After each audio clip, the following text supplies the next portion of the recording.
Hello everyone, we are Group 1, and today we are going to introduce The Sentinel by author Charles Clerk. This is our timetable. First, author introduction. Second, character introduction. Third, plot summary, and fourth, metaphor and reflection. First, author introduction. Author Charles Clerk was born in 1917 in England and passed away in 2008 in Sri Lanka. He lived in Sri Lanka until his death. He passed away when he was 90 years old. Author Charles Clerk was an English science fiction writer, inventor, undersea explorer, and television series host. He was a lifelong proponent of space travel. For much of the later 20th century, Clerk, Asimov, and Heinlein were informally known as the Big Three of science fiction writers. In 1934, he joined the British Interplanetary Society. In 1945, he proposed a satellite communication system using geostationary orbs. What's more, he was the chairman of the British Interplanetary Society. It's the society he joined when he was teens, being the chairman from 1946 to 1947. And again in 1951 to 1953. Along with his writing, before devoting himself in 1951 to full-time writing.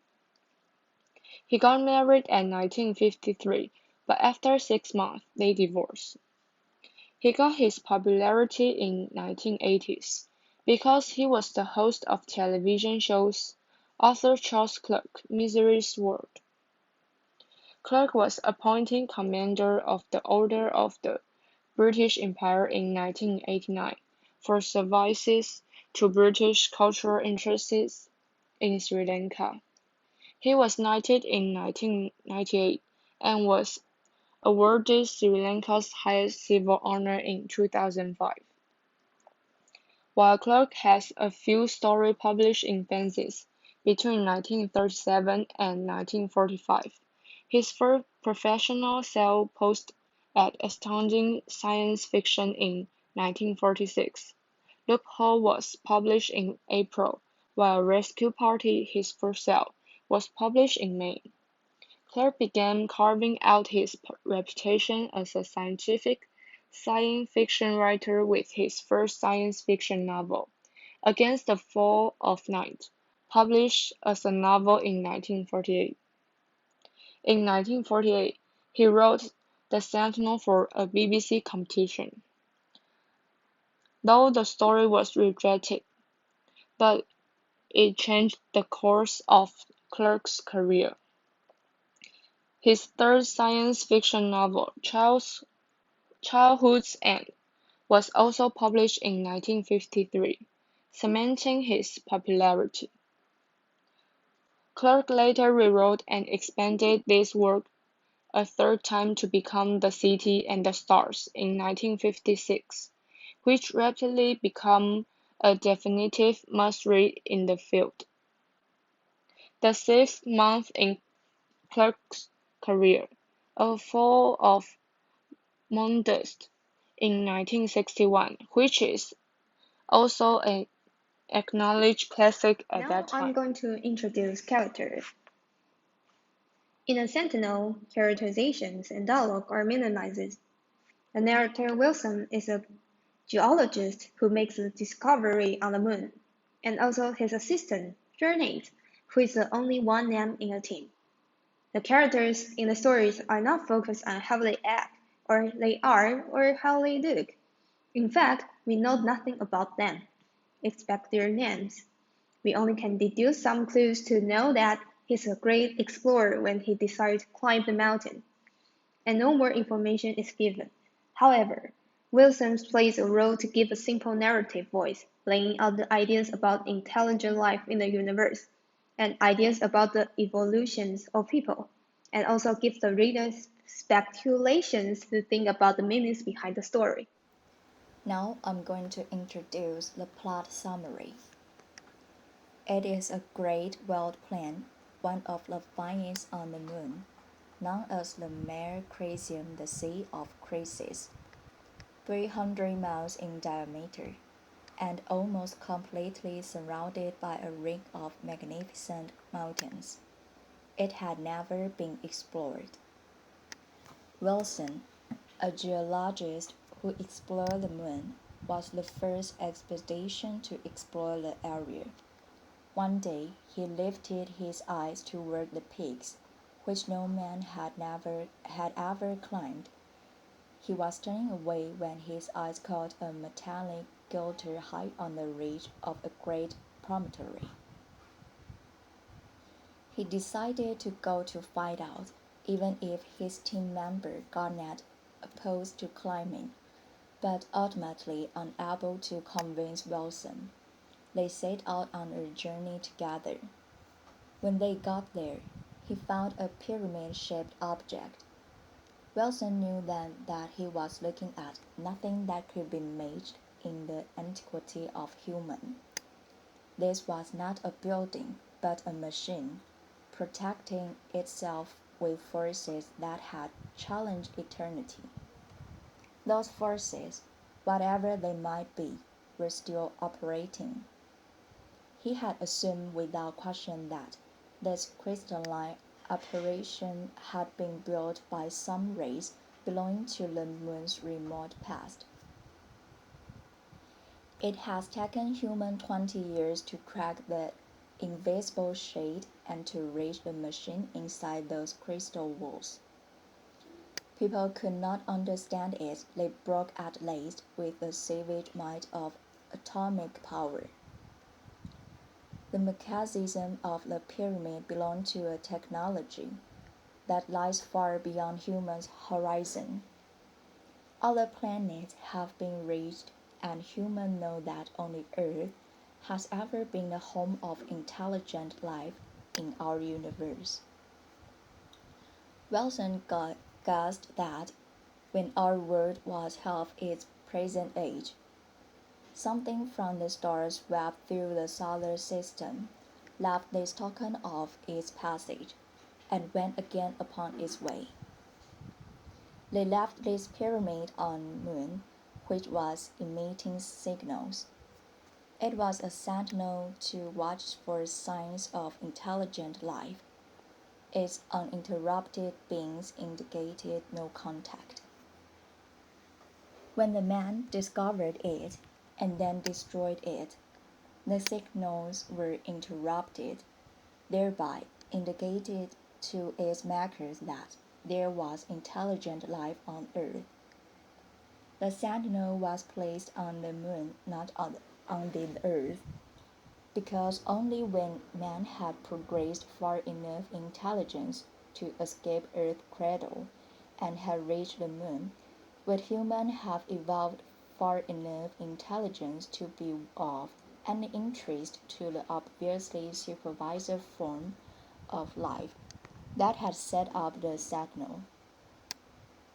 Now the alarm has been set off, and humanity will not have to wait long for a visit. Is the reflection part and the metaphor, and I would elaborate on the last part of the sentinel.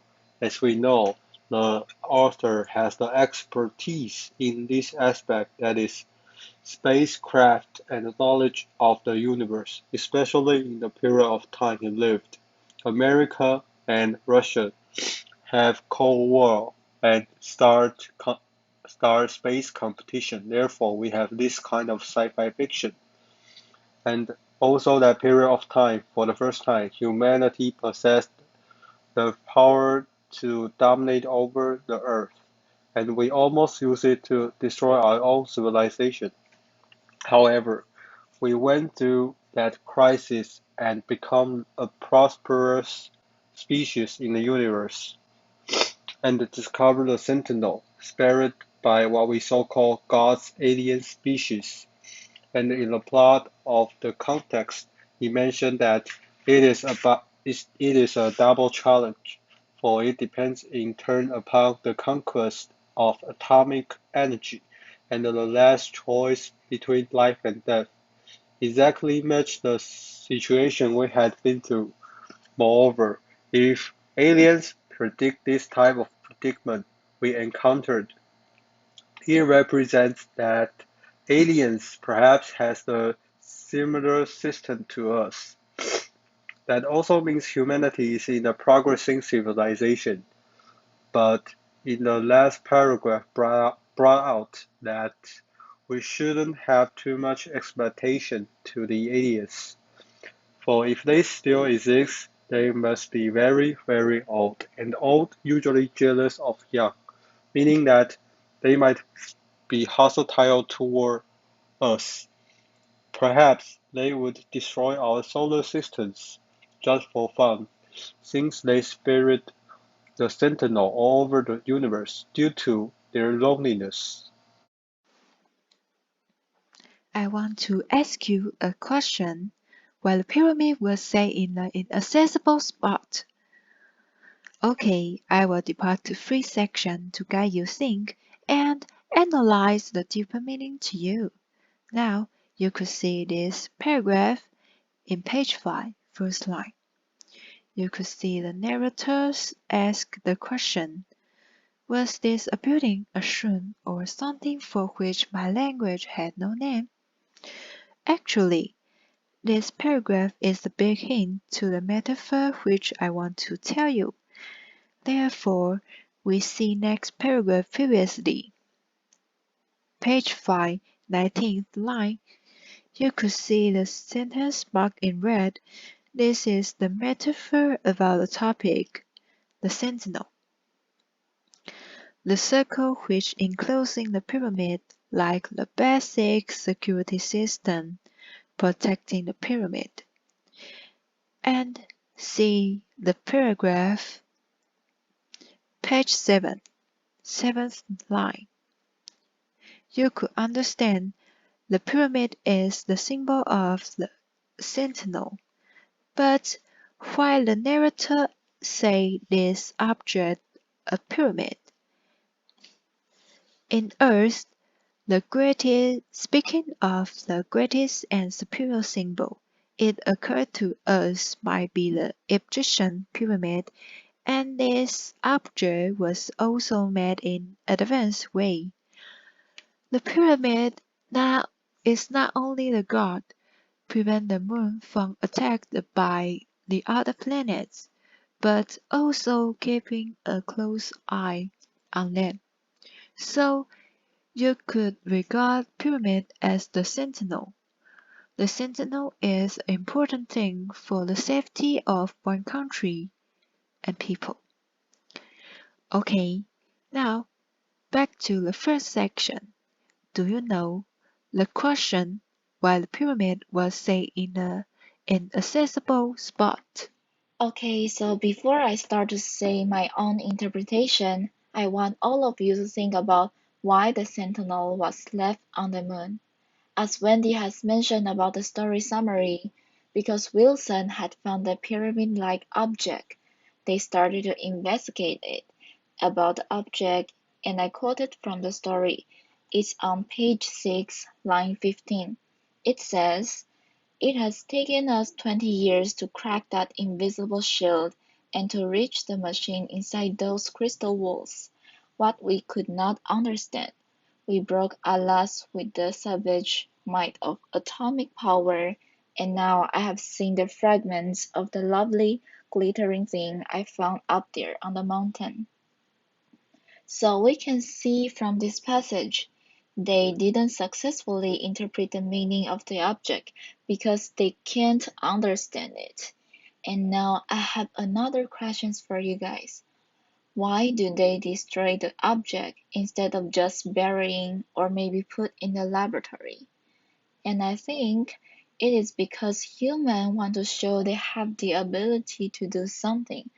The object for them is an unknown thing, is an advanced technology, and human knows this couldn't done by themselves at this level. So they destroy it in order to send some message to the owner of the object to show them human already progress into the next level. And go back to the first question I asked. Why the sentinel was left on the moon? It is because the owner wants to know the Earth's situation, our human situation. They want to know if humans are already progressing or doing something else. I think although they have the more advanced technology than us, they know we would progress years by years, and maybe someday we would even surpass them. So they still have to pay some attention to us, and the sentinel just like the monitor, overseeing our human society. The first sentence, the real danger in lunar mountaineering lies in overconfidence. This sentence is on page 3, sixth from the last line. And this represents that humans would like to pursue and be fascinating in researching the flat things. However, just like the story we had mentioned in class, and I awoke and found me here on the cold hillside. The engineer had mentioned that the aliens actually considered human as a low level. If people would like to get closer to them, human might become the slaves to serve the aliens to be seen by them. As a result, if humans try to pursue the flat things in the unknown area, the most dangerous things that ends in future was human beings' overconfidence. And the second sentence is, we know that only Earth has ever been the home of intelligent life in our universe. This sentence is on page 6, line 22.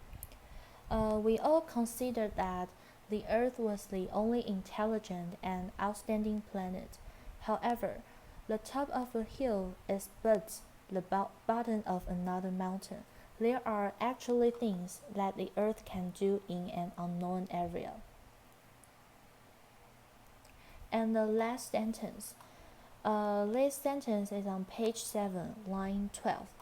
The main point in this sentence was our cradle. It was the metaphor for the earth. Human beings is only an infant in terms of the development of intelligence, and the earth is our cradle. It is a symbol of our beginning stages of evolutionary intelligence. Our leaving the earth, our cradle, and traveling to the moon is a sign that we are growing up and maturing in our intelligence. I'm Tiffany, and I'm going to talk about my reflection. The universe is so big. There must have other creatures exist in the universe, not only on the earth. Although human beings never ended the curiosity, but also, when we try to destroy the pyramid, we will be injured and would be killed by our curiosity if we don't take care of ourselves. Human was afraid to find the truth and creature in the universe. Because human don't want to control by other creatures, human wants to be the control one. I think our technology are also not advanced to find or meet other creatures in the universe. Maybe other creatures know our exist already, but they don't want to contact with us because our civilization are far from the creature in the universe. Maybe someday when we are not, we will easily find them. I'm Linda. I'm going to talk about my reflection.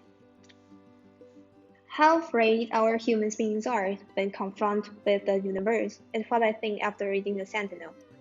Humans are interested in things that haven't been discovered yet.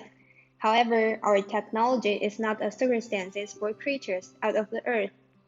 In a high-level creature's eyes, people are just low-level creatures and can't interest in them. The story connects to "And I awoke and found me here on the cold hillside" we read before. It also talks about humans being to interact with the aliens, but warned by the journalist who tells him about the bad result if you are fascinated by aliens. I think if we go beyond the scope of our technological capabilities, like using the atom bomb to destroy the pyramid, it will cause unnecessary trouble. So we need to take care of our Earth and not to offend unknown creatures in outer space. I found that not only human beings are full of curiosity about all things, but also the masters of the universe. They have gone everywhere to find out whether there are other intelligent species like them. And they have come to explore the earth, but at that time there were no human beings exist on the earth yet. So they continue to explore other planets without stopping. I believe that maybe there are creatures that existed hundreds of millions of years ago in such a big universe, and they are more intelligent than human beings because the construction technology of pyramid is beyond human beings' reach, and it is still impossible to prove how it was built. However, human beings still doubt themselves that we are the only intelligent race in the universe. After I finish in the story Sentinel, I have a reflection on that. We have a lot of chance to meet different kind of species as a humanity. Perhaps we will meet in a sooner or later in the future, but we shouldn't have paid more attention on it, since none of every species are kind or with knowledge. Perhaps they were barbarian or conquer, try to took over the world, took over the earth the humanity, from the humanity. But as long as we have a chance, we should have a strike a relationship with different species, since the loneliness is the most painful things to endure, and that is my reflection on the Sentinel. And Lisa, this is my reflection after reading The Sentinel. It's difficult to understand the story at first because the beginning is not like the normal story. It's the main character saying, "This story left a lot of things and metaphor to the reader." And in my opinion, I guess the author wants to take the advantage of this story to indicate the space race between America and Russia. Due to the word in story such as moon, earth, universe, space, and because the written time was also matched the time of space race. So the above is my reflection. After reading The Sentinel, I feel like humans really fascinated about the unknown things. Also from the other story that teacher had mentioned, most of them have the same thing that want to express to the reader, and that is human is a full of curiosity creature. Like in this story, the pyramid object. They spent 20 years to find out the mysterious things, although they didn't success. But I think, thanks to their curiosity, our society has a chance to be progress, to be better. But I think human also is an arrogant creature. The author gave us the open ending, didn't say whether the sentinel is a friend or an enemy to us. And in my opinion, I consider sentinel is an enemy. In this story, humans want to show the owner that they have the power, so they use the atomic power to destroy the pyramid, and that will cause the owner awareness. This is not a good idea that let them notice us, because like I just said, they consider us as enemy, and that's why they put the sentinel on the moon in order to monitor us, see whether we have the ability to combat them. I am Annie, and the following is my reflection. The story told us that the earth is our cradle, and we all know that cradle was a place to put the baby inside, and it represents that human beings are in the infant stages of intelligent life, only to make it to the moon and use the atomic power to explore the pyramid to demonstrate to the aliens that we have reached a new stage of intelligence. Also, it could attract them to see us. The goal was to escape from the infant civilization, so we have to try best to explore more in the lunar space to improve human development. And the last, the sentinel represents the things protected the space. Also, it was a spot set by the aliens to wait for the intelligent life such as human beings to find it. Also, I think it was a sign that humans try to demonstrate to them that humans will make efforts to grow up and strengthen our civilization. Also, nature our intelligence through keep exploring, researching the space.